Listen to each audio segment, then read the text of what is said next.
Have you ever felt invisible, trapped in a life you never chose, with a dream so deeply buried you can barely hear its whisper?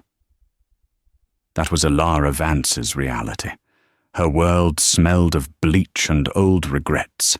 Her stage a deserted New York restaurant after midnight, her only audience the ghosts of other people's conversations. But one rainy Tuesday, a man who owned the world, a man shrouded in his own silent grief, overheard a song not meant for him. It was a voice that could silence angels, rising from the grit of the city. He made her an offer that sounded like a fantasy, a ticket out. But she was about to learn that a golden cage is still a cage, and the price of a dream can sometimes be your soul. What happened on that private jet was not the beginning of a fairy tale. It was the first move in a devastating game she never knew she was playing. The scent of stale wine and lemon cleaner was the perfume of Elara's life.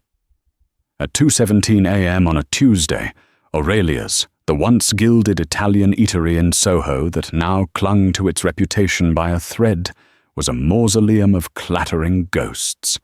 The last of the kitchen staff had shuffled out an hour ago, leaving Elara alone with the echo of the night service. This was her sacred time. The floor was her stage, the mop her microphone stand. She had a ritual. After dragging the heavy trash bags to the curb, their contents a sloppy post-mortem of other people's indulgences, she would lock the heavy oak door, turn the lights down to a single dim bulb over the bar, and clean. But the cleaning was secondary. The real purpose was the singing. Tonight, her voice was a fragile thread of silver in the cavernous room. It was an old Irish ballad her mother used to sing, a song of loss and longing that felt stitched into her own DNA. The water is wide, I cannot cross o'er, and neither have I wings to fly. Her voice wasn't a product of expensive lessons or conservatory training. It was something raw, something unearthed. It was the sound of her mother's failing breaths in a hospital room, the metallic taste of fear when the bills arrived, the quiet desperation of putting her art school acceptance letter into a shoebox under her bed. Each note was polished by hardship, carrying a weight that a 24-year-old shouldn't possess. She closed her eyes, her hand gripping the mop handle, swaying gently as she scrubbed a stubborn wine stain. She wasn't a waitress in that moment. She was a storyteller, a vessel for all the sorrow and beauty she couldn't otherwise express. She was so lost in the melody that she didn't hear the subtle click of a latch from the restaurant's most exclusive booth, the one tucked away in a shadowed alcove reserved for VIPs who valued privacy above all else. Julian Devereux had not intended to stay this late. He shouldn't have been there at all. At 42, he was the architect of a global tech empire, a man whose face was a permanent fixture on the covers of Forbes and Wired. His life was a meticulously curated series of boardrooms, private airfields, and sterile glass penthouses. But tonight, the anniversary of a loss so profound it had hollowed out the core of his world. He couldn't bear the silence of his apartment overlooking Central Park. He'd come to Aurelia's out of a faded sense of nostalgia. It was where he'd had his first real date with his late wife, Amelia. He'd told the manager to lock up, that he would let himself out. He just needed to sit, to think, to feel anything other than the crushing pressure of his own success. He was nursing a glass of Macallan 25, the amber liquid doing little to warm the ice in his soul when the singing started. At first he thought it was a radio, but it was too pure, too present. There were no instruments, no digital compression, just a voice and the quiet scrape of a mop on tile. He sat perfectly still, the glass frozen halfway to his lips. Give me a boat that can carry two, and both shall row. My love and I. The voice broke on the last line, a tiny, exquisite fracture of emotion that shot straight through the armor he had spent 5 years building around his heart. Amelia had loved that song. She'd hum it while painting in her studio, her own dreams so vibrant and alive. In that moment, the waitress wasn't just singing a song. She was singing his life, his loss, his unbearable loneliness back to him. He listened, captivated, until the final note faded into the hum of the bar fridge. The silence that followed was heavier than before. He felt an impulse so foreign, so reckless, that he almost dismissed it. But the suffocating inertia of his life demanded action. He needed to disrupt the pattern. He stood up, his tall, imposing frame emerging from the shadows. Elara was bent over, wringing out the mop, her back to him. Her hair was a messy bun, tendrils escaping around her neck, and her uniform was worn and faded. She looked exhausted. "Who taught you that song?" Elara jumped, spinning around with a gasp. The mop clattered to the floor. A man was standing there. He was impeccably dressed in a dark, tailored suit that probably cost more than her apartment's annual rent. But his tie was loosened, and his eyes held a deep, stormy exhaustion that she recognized. It was the same look she saw in her own mirror. I'm so sorry, sir.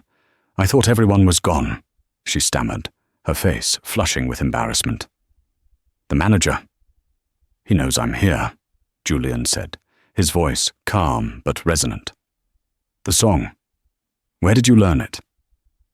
"My mother," she said quietly, her guard rising. "She used to sing it." He nodded slowly, his gaze intense, analytical, yet strangely vulnerable.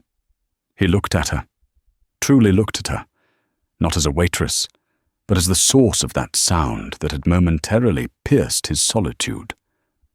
"You have a gift," he said. It wasn't a compliment, it was a statement of fact. "Thank you," she mumbled, reaching for her mop, wanting to shrink back into the shadows. "I should finish up. What's your name?" "Elara." "Elara," he repeated, testing the sound. "I'm Julian Devereux." He saw the flicker of recognition in her eyes. It was impossible to live in New York and not know the name. "I have a proposition for you. It will sound insane, and you have every reason to say no." Her heart started a frantic, uneven rhythm against her ribs. "A proposition?" "I'm flying to London tomorrow morning. My jet leaves from Teterboro Airport at 9 a.m. I want you to be on it." Elara stared at him, bewildered. She looked around the empty restaurant, then back at the billionaire standing before her. This had to be a joke, or worse, some kind of cruel, elaborate pickup line used by the ultra-rich. "Go to London? Why?" she asked, her voice laced with suspicion. "Because a voice like yours doesn't belong to a dirty floor at 2 a.m, he said, his expression unreadable. "It belongs to the world. I have a meeting with someone there. Someone in the music industry. I want him to hear you." That's crazy," she breathed. "I can't just drop everything and fly to London. I have a job. I have rent." He reached into his jacket, pulling out a sleek black business card. He took a pen from another pocket and wrote a number on the back. "This is my personal assistant's number. Her name is Isabel. If you decide to come, call her by 7 a.m. She will arrange everything. And as for your rent," he paused, pulling out a money clip. He peeled off 10 $100 bills and placed them on the nearest table. "Consider this a signing bonus for your time. Whether you come or not, it's yours." Elara stared at the money, then at him. $1,000. It was more than she made in 2 weeks of back-breaking work. It was her grocery money, her utilities, a small dent in the mountain of debt her mother had left behind. "I'm not a charity case," she said, her pride stung. I'm not a philanthropist, he countered, his gaze unwavering. I'm a businessman. I recognize a valuable, undeveloped asset when I see one. The money is an investment in a possibility. Nothing more. He turned and walked towards the door, his movements fluid and decisive. He paused with his hand on the latch. 9 a.m., Elara. The flight won't wait, but a life like the one you're living will. It will wait forever if you let it. And with that, he was gone, leaving Elara standing in the silent, half-lit restaurant with a mop, $1,000, and an impossible choice. The scent of lemon cleaner was suddenly suffocating. The door clicked shut, and the silence Julian Devereux left behind was a physical presence. Elara's breath hitched in her throat. She stared at the $100 bills fanned out on the polished wood of table 4, looking as out of place as a flamingo in a snowstorm. Her first instinct was pure, unadulterated suspicion. Men like that, men who moved through the world as if they owned the very air, didn't do things without a catch. The world she knew didn't operate on fairy tale logic. It ran on transactions, on quid pro quo, and she had nothing she thought a man like Julian Devereux could possibly want. Nothing except her voice. Her hand trembled as she picked up his business card. Julian Devereux, CEO, Devereux Innovations. The card stock was thick, the lettering a crisp, embossed silver. It felt substantial, real. She flipped it over. The number was written in a sharp, decisive script. $1,000. She could pay next month's rent and finally get the transmission fixed on her beat-up Honda. She could buy her grandmother the expensive orthopedic shoes she needed but refused to ask for. The money was a solution, a temporary balm on the chronic wound of her finances, but it felt like a test. Accepting it felt like accepting a premise she didn't understand. She scooped up the cash, the crisp bills feeling alien in her calloused hands, and stuffed them into her pocket. She finished cleaning on autopilot, her mind a raging tempest. London. A private jet. A meeting with someone in the music industry. It was the plot of a movie she'd watch on a lonely Saturday night, a fantasy to escape into before waking up to the harsh reality of her alarm at 6 a.m. Walking home through the pre-dawn stillness of Manhattan, the city lights blurred through her tired eyes. Her apartment was a tiny fifth-floor walk-up in the East Village, a space she shared with the ghosts of her unfulfilled dreams. The shoebox was still under her bed. Inside was the acceptance letter from Juilliard's music program, dated 6 years ago. It had arrived the same week her mother received her final, devastating diagnosis. There was never a choice to be made. Family, duty, survival. They were weights that held her feet to the ground. She sank onto her lumpy mattress, the city's hum a familiar lullaby. Sleep was impossible. She thought of Devereux's eyes. They weren't predatory or lecherous. They were haunted. There was a profound sadness in them, a hollowness that she had recognized because she saw it in her own reflection. He hadn't just heard a pretty voice, he had heard the pain woven into it. And that, more than the money or the ludicrous offer, was what made her pause. He had heard her. In a life of being overlooked, it was a powerful, disorienting feeling. At 5:45 a.m., with the sky outside turning a bruised shade of purple, she knew she couldn't make this decision alone. She dialed the one person who had always been her anchor. "Grandma Clara?" she whispered into the phone. "Elara, honey, it's early. Is everything all right?" Clara's voice was raspy with sleep, but instantly warm. Elara poured out the story in a frantic, jumbled rush.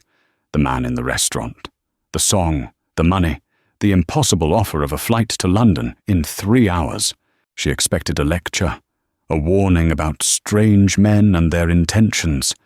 Instead, there was a long silence on the other end of the line. "Clara, are you there?" "I'm here, my little songbird," her grandmother said, her voice soft. "Your mother. She had a voice like yours, you know, before she got sick. She was afraid to use it, afraid of what people would think, afraid of failing. She chose a safe life, a hard life. And I know she loved you more than anything. But I think she always wondered, what if?" Tears welled in Elara's eyes. "But this is insane. I don't know him. What if it's dangerous? Is it more dangerous than waking up in 20 years in the same room, wondering the same thing your mother did? What if?" Clara paused. "This man, Julian Devereux, you said you saw sadness in his eyes. Sometimes, people who are broken recognize the cracks in others. Maybe he isn't offering you a handout, Elara. Maybe he's offering you a mirror, a chance to see yourself the way a stranger sees you, as something valuable." The words settled deep in Elara's chest. An undeveloped asset. That's what he'd called her. It was cold, clinical, but it wasn't demeaning. It was honest. "What do I do, Grandma?" "You have $1,000 in your pocket. That buys you a plane ticket home from London, if this all turns out to be a pumpkin at midnight. You have my number. You have your good sense. You've been strong for everyone else your entire life. Maybe it's time to be brave for yourself, just for a day. See what happens when you follow the music." After she hung up, Elara sat in the quiet of her room. The sun was rising, casting long shadows across the floor. She looked at her waitress uniform hanging on the back of the door. Then she looked at the phone in her hand. She was standing on a precipice. Behind her was the familiar, aching grind of her life. In front of her was a terrifying, unknown abyss that might lead to everything she'd ever wanted, or to a fall she couldn't imagine. At 6:52 a.m., her heart hammering against her ribs, she dialed the number on the back of the business card. A crisp, impossibly polished female voice answered on the first ring. Elara Vance speaking. "Hello. My name is Elara," she began, her voice barely a whisper. "Mr. Devereux. He told me to call." "Miss Vance, we've been expecting your call," Isabel said, her tone devoid of any surprise or warmth. "A car will be at your address in 45 minutes. Please only bring a small overnight bag. Everything else you might require will be provided for you. Do you have your passport?" "Yes," Elara managed. "Good. The driver's name is Arthur. Don't be late." The line went dead. Elara stared at the phone. "We've been expecting you." The certainty in Isabel's voice was more unsettling than the offer itself. It was as if her choice had already been made for her. She moved in a daze, throwing a few essentials into a worn backpack, a change of clothes, a toothbrush, her mother's small silver locket. As she looked at herself in the cracked bathroom mirror, her tired eyes, her plain clothes, a terrifying thought hit her. She wasn't just going to London. She was stepping into a different world, and she had no idea if she would know how to breathe the air there. The car that arrived wasn't a car. It was a statement. A black, monolithic Mercedes Maybach purred to a stop outside her graffiti-adorned apartment building, its polished exterior reflecting a distorted, funhouse version of her gritty street. The driver, Arthur, a man with a stoic face and silver-tinged hair, stepped out and opened the door for her without a word, his movements practiced and efficient. Sliding onto the buttery leather of the back seat felt like entering a different dimension. The city's cacophony muted to a distant hum. The air smelled of leather and quiet, astronomical wealth. Elara clutched her worn backpack on her lap, feeling like a stowaway, As the car pulled away, she looked back at her building, at the 5th-floor window of the only home she'd ever known. It looked small, insignificant. For the first time, she felt a sharp pang of fear that was less about the unknown ahead and more about the possibility of never being able to return to the simple, if difficult, life she was leaving behind. Teterboro Airport was not like JFK or LaGuardia. There were no crowds, no long security lines, no cacophony of final boarding calls. It was a serene, almost sterile world of private hangars and sleek business jets. Arthur drove them directly onto the tarmac, pulling up beside a machine that looked less like an airplane and more like a work of sculpted art. It was long and elegant, with a pointed nose and powerful engines slung beneath pristine white wings. Emblazoned on the tail was a subtle silver D.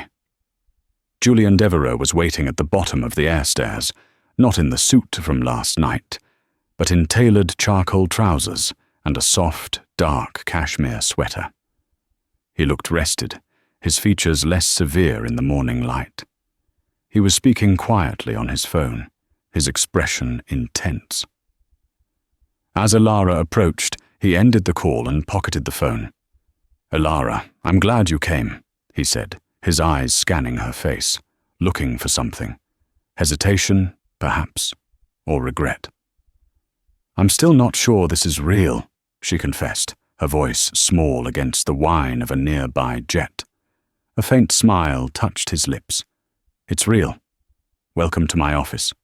He gestured up the stairs. The interior of the Gulfstream G650ER was a symphony of cream leather, dark polished wood, and brushed platinum. It was less like a cabin and more like a futuristic luxury apartment. There were plush, swiveling armchairs, a divan, a full galley, and a large screen displaying their flight path against a map of the world. The woman from the phone, Isabel, was seated at a small workstation, her fingers flying across a laptop. She was sharp and elegant, in a way that felt weaponized, her blonde hair pulled into a severe chignon. She looked up as Elara entered, her gaze a quick, dismissive appraisal. "Miss Vance," she said, her voice as clipped and cool as it had been on the phone. "Please take a seat. We'll be airborne shortly." Elara sank into one of the leather chairs, which felt like sinking into a cloud. A flight attendant, a kind-faced woman named Maria, appeared instantly, offering her a glass of champagne. Elara, who hadn't eaten, asked for orange juice instead. As the jet taxied and then accelerated down the runway with a powerful, exhilarating roar, Elara was pressed back into her seat. The takeoff was impossibly smooth. Within minutes, the sprawling chaos of New York City was a miniature, glittering map below them. They banked east, chasing the sun over the vast, blue expanse of the Atlantic. For the first hour, Julian worked, seated opposite Isabel, the two of them speaking in a low, rapid-fire shorthand of corporate jargon, leveraging assets, Q4 projections, hostile acquisition. Elara felt utterly invisible, a piece of luggage that had been brought along for reasons she still couldn't fathom. She sipped her juice and stared out the window at the endless carpet of clouds, feeling a profound sense of dislocation. Who was she in this context? She wasn't Elara, the waitress, the caregiver, the survivor. Here she was just a voice, an undeveloped asset. Finally, Julian closed his laptop, and Isabel retreated to another part of the plane. He turned his full attention to Elara. "So," he began, his voice softer now, "tell me about your mother." The question caught her off guard. She had expected questions about her singing, her range, or her ambitions. "What about her?" Elara asked cautiously. "She taught you to sing like that," he said, with feeling, not just notes, but a story. She must have been a remarkable woman.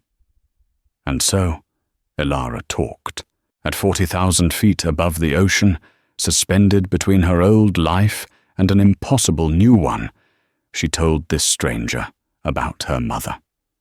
She spoke of her warmth, her quiet strength, and her unfulfilled dreams of being a painter. She spoke of the long, grueling years of her illness, of holding her hand in sterile hospital rooms, of singing to her when she could no longer speak. The story came pouring out, a dam of grief and memory breaking.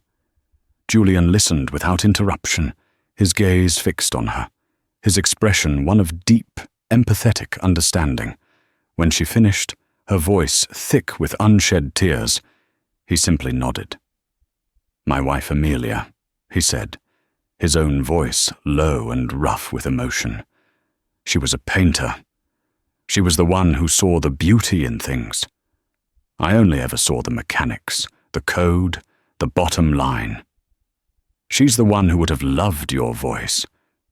Truly. She's the one who would have known what to do with it."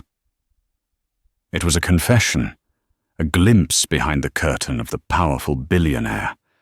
For the first time, Elara saw him not as a figure from a magazine, but as a man defined by a loss as deep as her own.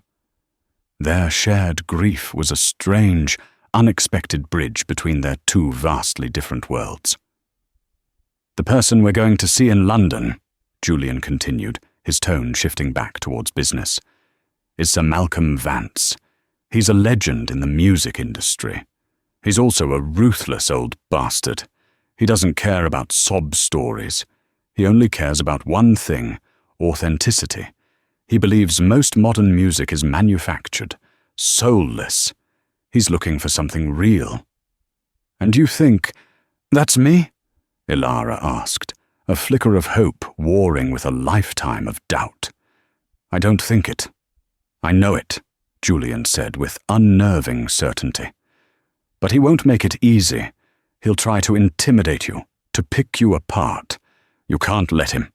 You have to sing for him the way you sang in that restaurant, like no one is listening, like it's just you and the ghosts."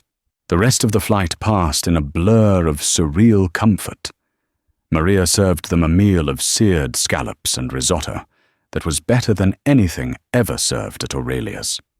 Julian explained the broad strokes of his business, of Devereux Innovations, which specialized in predictive AI and data security.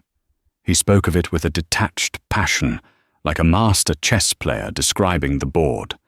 It was clear he was brilliant, but there was a weariness to him, a sense that the empire he had built had also become his prison. As they began their descent into London, the green patchwork quilt of the English countryside appearing through the clouds, Isabel returned and handed Julian a tablet. "He's moved the timeline up," she said, her voice tight. "He wants the meeting tonight." Julian's jaw clenched. "Who?"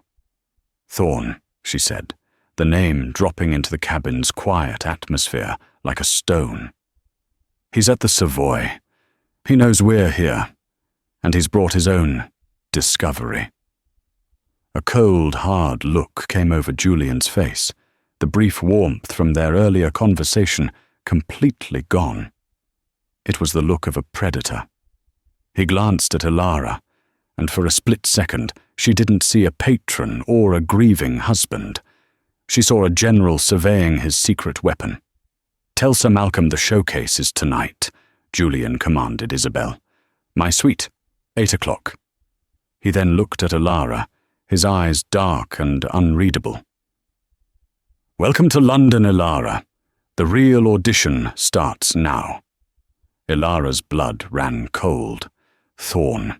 The name meant nothing to her, but the palpable shift in the cabin's energy was terrifying. This wasn't just about her voice. This wasn't a simple favor or a flight of fancy. She had just crossed an ocean, only to find herself landing in the middle of a war she didn't understand. Landing in London was as seamless and sterile as their departure. A black Range Rover was waiting on the tarmac, and they were whisked away into the city's evening traffic. London unfolded outside her window like a storybook. Black cabs, red double-decker buses, the grand, historic architecture, a stark contrast to New York's steel and glass canyons. But Elara couldn't appreciate it. A knot of anxiety had tightened in her stomach. The name Thorn and the chilling intensity in Julian's eyes had changed everything. Their destination was the Savoy, a legendary hotel on the Strand that radiated an aura of old-world opulence. Uniformed doormen rushed to open their doors. The lobby was a breathtaking confection of polished marble, glittering chandeliers, and hushed elegance. Elara, in her worn jeans and faded t-shirt, felt her otherness like a physical brand. They didn't check in. They were simply led, as if by invisible wires, to a private elevator that opened directly into the royal suite. Elara had never imagined a space like it. It was bigger than her entire apartment building floor. A sprawling living area with a grand piano, floor-to-ceiling windows offering a panoramic view of the River Thames and the London Eye, and an air of quiet, bespoke luxury that was utterly intimidating. "Isabel," Julian said, already shrugging off his jacket. "Get a team from Harrods over here immediately. She needs a wardrobe, something classic, elegant. Think Audrey Hepburn, not pop star. And get a stylist. Hair, makeup, the works. She needs to look the part by 8. Isabel nodded, already tapping on her phone. "Consider it done." She gave Elara another one of her quick, dismissive glances, a look that said, "You're a project, a problem to be solved." Elara felt a surge of indignation. "I have my own clothes," she said, her voice coming out stronger than she expected. Julian turned to her, his expression softening slightly. "Elara, this isn't about your clothes. This is about armor. Sir Malcolm, and especially Marcus Thorne, they judge the book by its cover. Tonight you need to look untouchable. You need to look like you belong here even more than they do." He paused. "Please, trust me on this." Reluctantly, she agreed. Within 30 minutes, the suite was a whirlwind of activity. A team of people descended with racks of designer dresses, boxes of shoes, and trays of jewelry. A kind but firm stylist named Genevieve sat her down in front of a mirror and began to work on her hair and makeup, clucking about her good bone structure.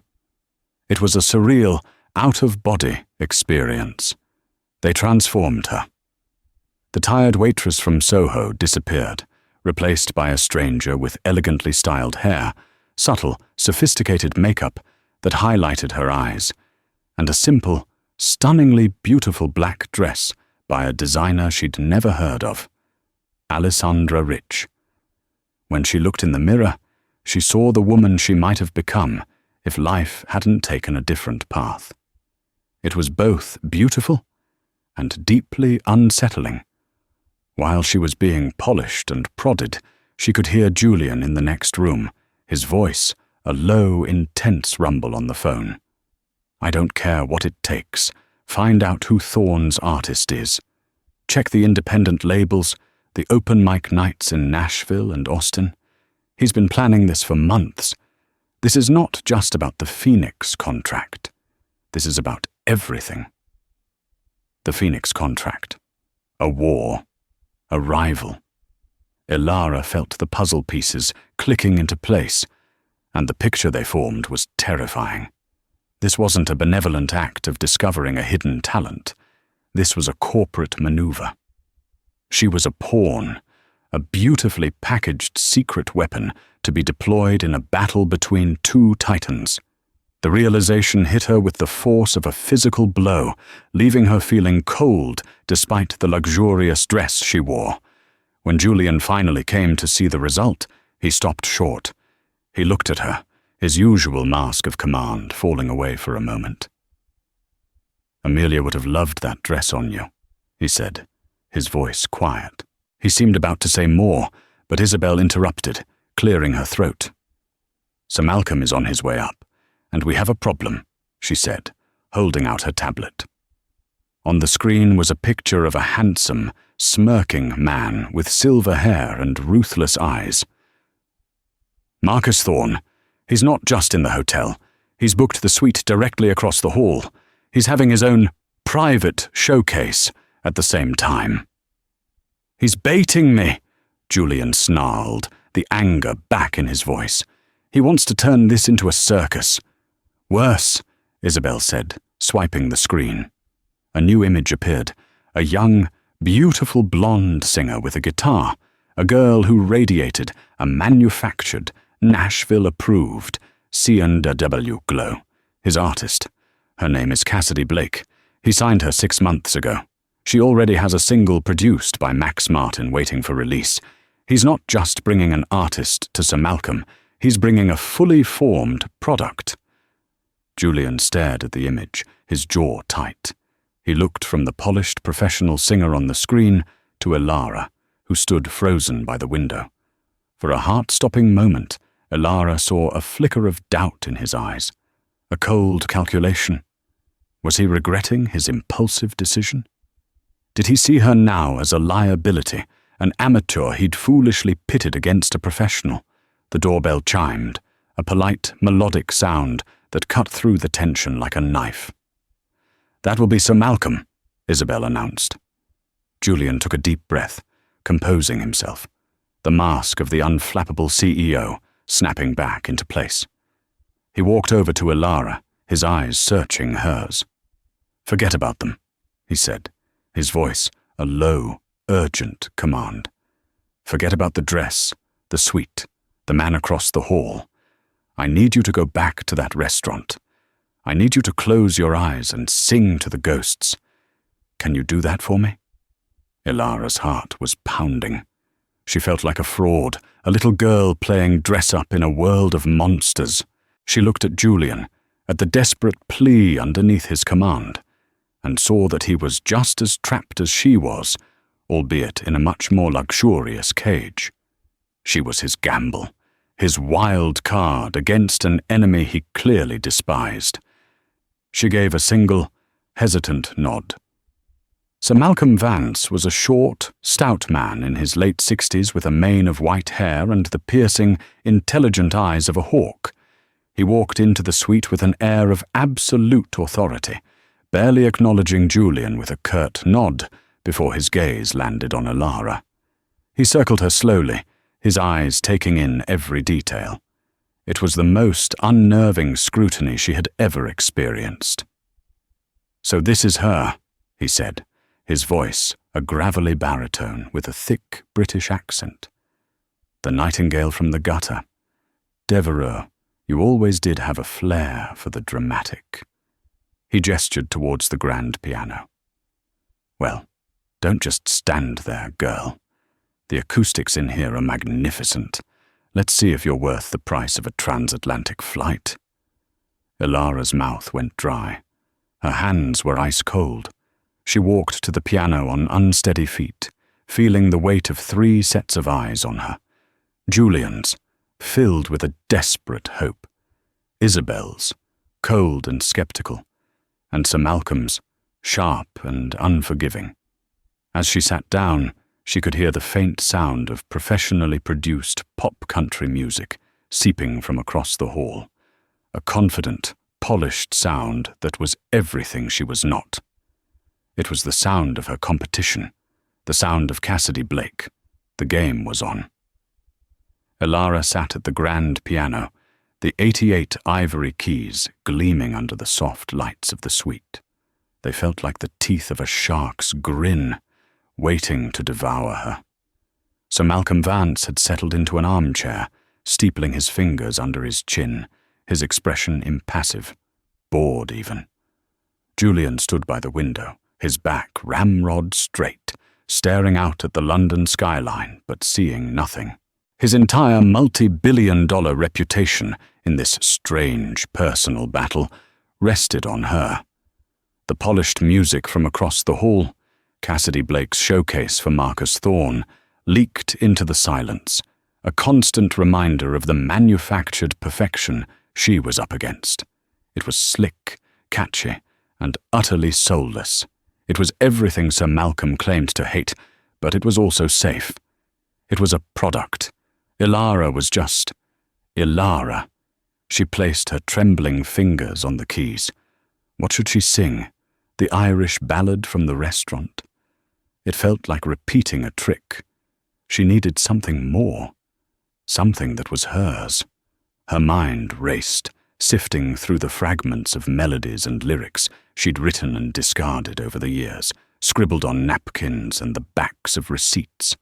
They were private things, pieces of her soul she'd never intended for an audience. Then, a memory surfaced, a simple, haunting melody she'd composed a year after her mother died, a song about being a ghost in your own life.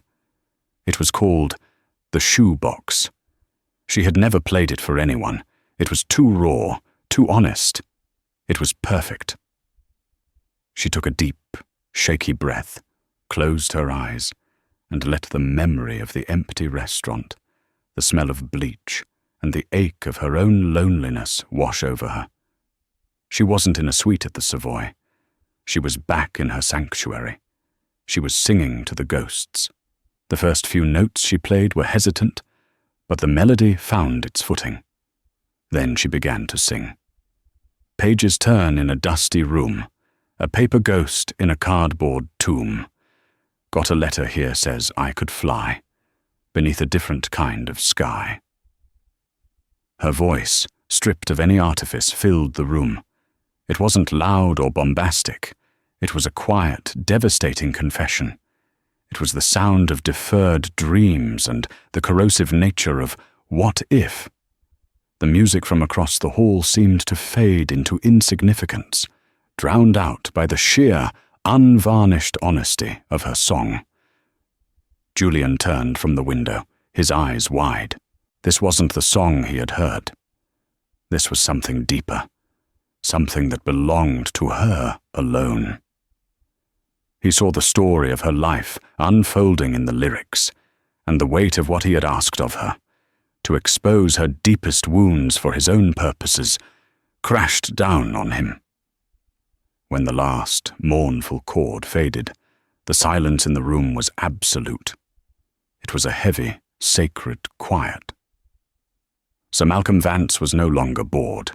He was leaning forward, his hawk-like eyes fixed on Elara, his expression one of shocked, grudging respect.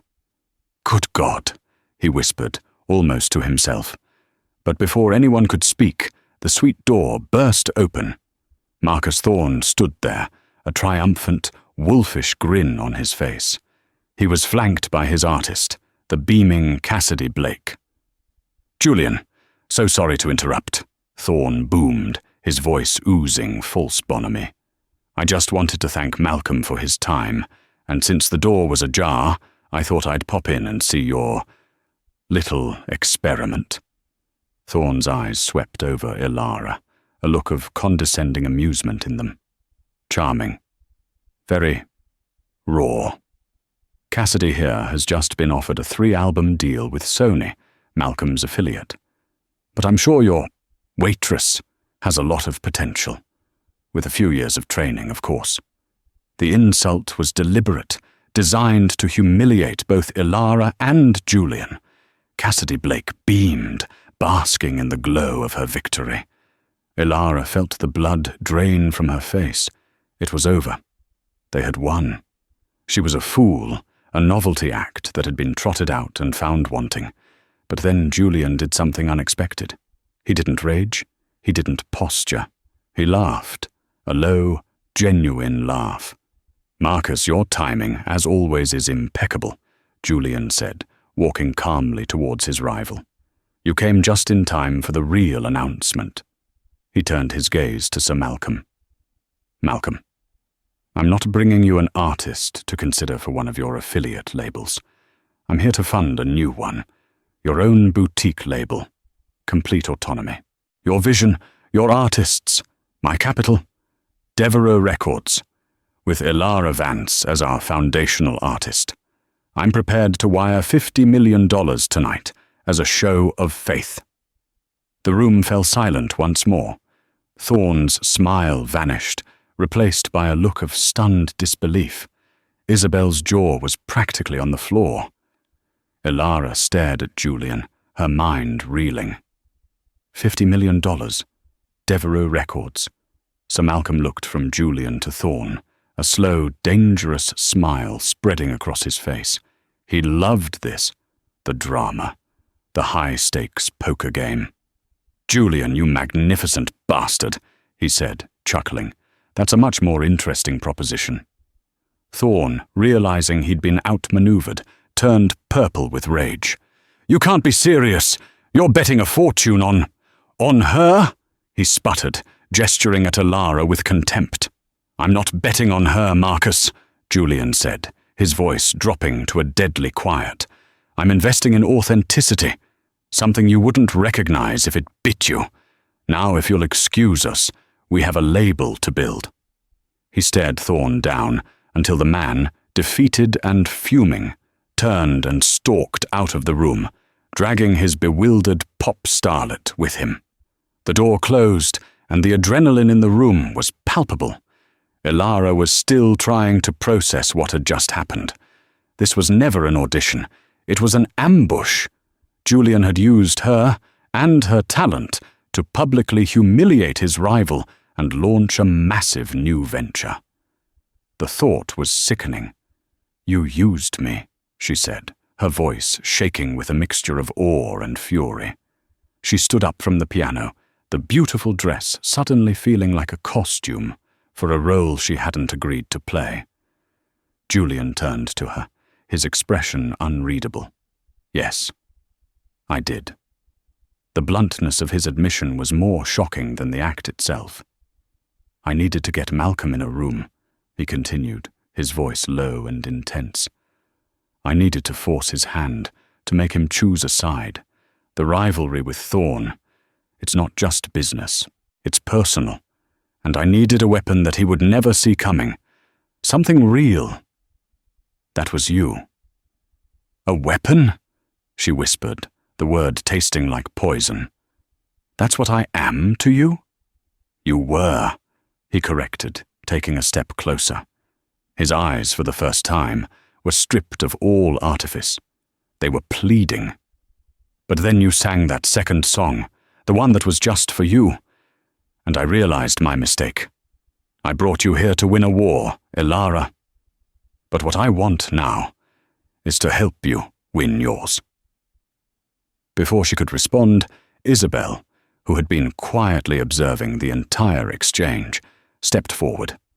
"Julian, perhaps this isn't the best time," she said, her voice sharp. "There are legal frameworks to discuss." "Be quiet, Isabel," Julian snapped without looking at her. His focus was entirely on Elara. Isabel's face hardened. A flash of something, resentment, jealousy, crossed her features. "Fine," she said, her voice dripping with ice. "But perhaps Miss Vance should know exactly what kind of personal war she's enlisted in." She turned to Elara. "This isn't about art, my dear. It's about a woman. It's always about a woman. Marcus Thorne wasn't just Julian's business rival. He was his partner, until he had an affair with Julian's wife." The world tilted on its axis. Elara stared at Julian, whose face had gone pale, his composure finally shattering. "Amelia," Elara breathed, the name feeling like a betrayal on her lips. Isabel delivered the final, devastating blow with surgical precision. The affair was brief. Amelia ended it. She was racked with guilt. She was driving to meet Julian to confess everything when she lost control of her car on the highway. Marcus Thorne wasn't just the man who broke her heart. He was the reason she was on that road in the first place. The silence that followed was a black hole, consuming all the air, all the hope in the room. Elara looked at Julian's tormented face and finally understood. The song, her voice, the connection she thought they had, It was all tangled up in the ghost of his dead wife. He wasn't seeing her. He was seeing a way to get revenge for Amelia. She wasn't an asset or a weapon. She was a proxy, a stand-in for a ghost. And the weight of that realization was crushing. The revelation dropped into the suite like a nerve agent, paralyzing everyone. Isabel stood with cold satisfaction, having finally deployed her most toxic weapon. Marcus Thorne wasn't just Julian's partner, she had said with surgical cruelty. He had an affair with Julian's wife, Amelia. She was driving to confess when she had the accident. He's the reason she was on that road. The silence that followed was absolute. Julian's carefully constructed composure shattered, his face a mask of raw agony. In that instant, Elara understood everything. The haunted eyes, the obsession with her mother's song, the war with Thorne. It was all tangled in the ghost of his dead wife. She wasn't an asset or a weapon. She was a proxy, a stand-in for a ghost. "Get out!" Julian roared at Isabel, a sound of pure, primal anguish. Shaken, Isabel fled the room. Elara felt the luxurious dress tighten around her like a cage. "Was it true?" she whispered. "Was this all for her?" Julian couldn't look at her, staring instead at his own ghostly reflection in the window overlooking London. "At first," he admitted, his voice ragged, "when I heard you sing Amelia's song, I saw a path to wound Thorne in a way money never could. It was a cruel plan." He finally turned, his eyes pleading. "But it changed when you sang your own song, the one about the shoebox. It stopped being about my past and became about your future. What I did shames me." He looked away. "You should leave. I'll have a car take you to the airport. I'll pay off your mother's debts. No strings attached." The offer was a clean escape, but Sir Malcolm Vance, who had watched the entire implosion, grunted from his chair. "A fine mess, Devereux." He stood and faced Elara. "That girl across the hall, she sings from her diaphragm. You, Miss Vance, sing from a scar. It's why you're brilliant."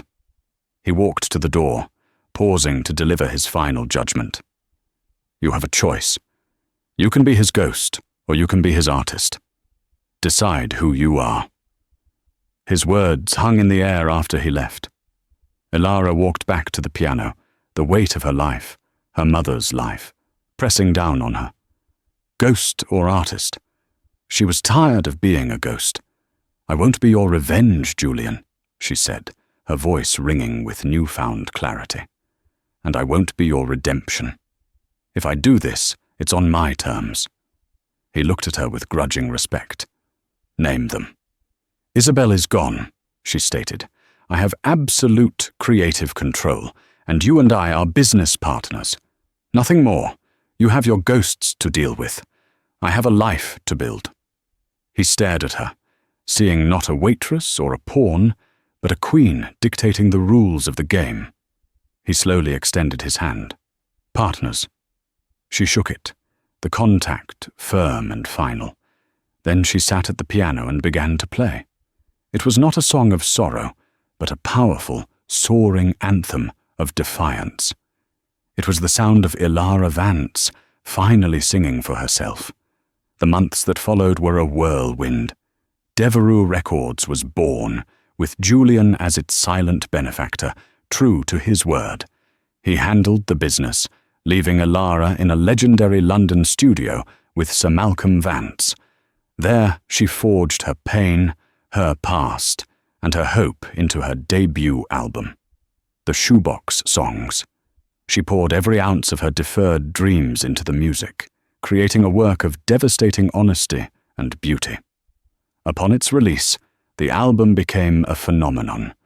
In a world of manufactured pop, Elara's raw, unflinching voice was a revelation. Critics and listeners alike were captivated by her stories, hailing her as an artist who sang not from her diaphragm, but from her scars. One evening, a courier delivered a simple envelope to her flat. Inside was not a contract or a check, but a receipt confirming her mother's staggering medical debt had been paid in full. Moments later, an email from Julian arrived. "Congratulations," it read. "This is your success, and yours alone. Proud to be your partner." The culmination of her journey was her first sold-out concert.